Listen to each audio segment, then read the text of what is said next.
Assalomu alaykum YouTube kanalimiz kuzatuvchilari, obunachilarimiz. Mana bugun biz Ulug'nor tumanining Mingbuloq qishlog'imida Mofayaga Mingbuloq qishlog'iga mana shu 30 sotikka qulpini ekkanmiz.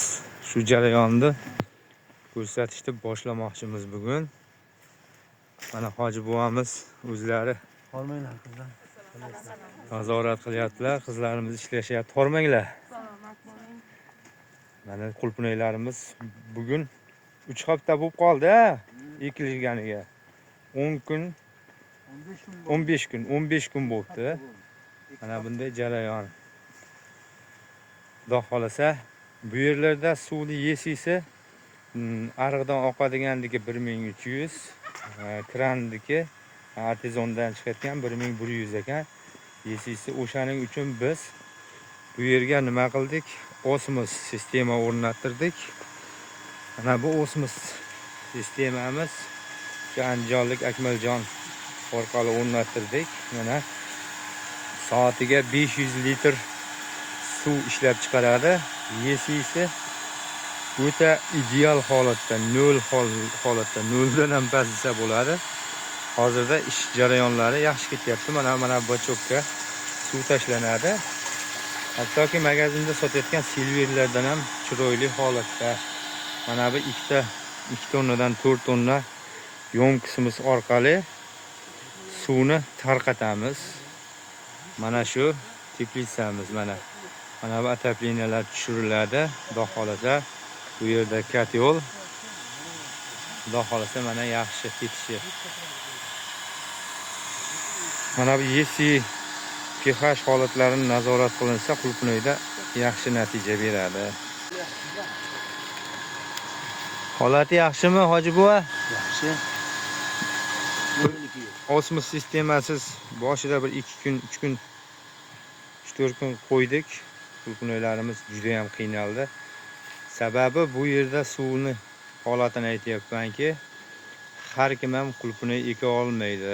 Bu suvlarda yaxshi natija bermaydi. Bitta solishi mumkin, yaxshi massa bermaydi. Shuning uchun osmos sistemasida nima qilyapmiz? Bu yerlar eng pastroq holati, chunki o'ziga yarasha yerda kamchiligi bor. Hozir ola ekish jarayoni bo'lyapti. Mana shu yerdan mana shu tomongacha ketgan qulpinoy zorimiz. Bugun mana shuni nazoratiga keldik. Bunda 1 2 3 tadan mana. 1 2 3. 1 2 3. Bunda 3 ta yana. Taşa qara yursam ko'payib ketaveradi. Bitta o'qitgan. Tas ko'p suv ichganda Bunda 3 ta.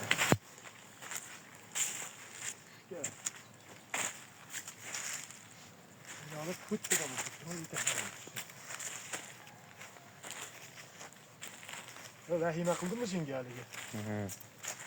Kunduz o'yabdan kelsam, mana yangi chiqargan bagi g'alati bo'lib qolibdi dedim, endi o'tib ketdi o'sha narsa mana. Endi baquvvatlashib ketdi. endi mana bakteriyalar tushdi-yu, yerda ham o'zgardimi? O'zgardi. Holati ham qop-qora bo'ldi mana. Mana shu baglar hali chunqayib qolyapti mana shular. Endi mana uni ham qo'shdi o'shandan keyin siradi mana. Bittani ham qo'shdi. Chiqqani zo'r chiqyapti. hozir asosan 3 ta bag qo'shdi-a.